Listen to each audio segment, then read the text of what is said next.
Members of Emmett Till's family, some from the Jackson area, others from out of state, peek into a barn at the former Shurden Plantation near Drew. This is where witnesses say a terrified 14-year-old cried out for his mother while being beaten, hanged, and eventually killed. Oh, it's a very emotional time, for me. This is where Emmett was murdered. Deborah Watts, co-founder of the Emmett Till Legacy Foundation, is a cousin of Emmett.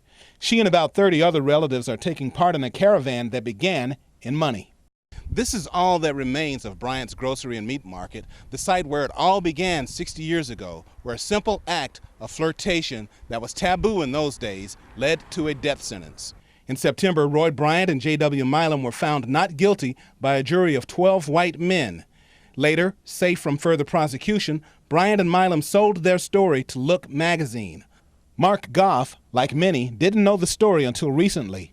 He learned about it during a class at the University of West Florida in 2011. He was 48 at the time. But they felt socially empowered enough to proudly brag about what they did in a national magazine.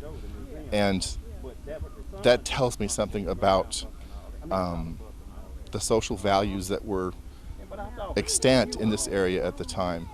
Goff found it so compelling he changed the focus of his doctoral studies to civil rights, and his dissertation is now about the social history of Money, Mississippi.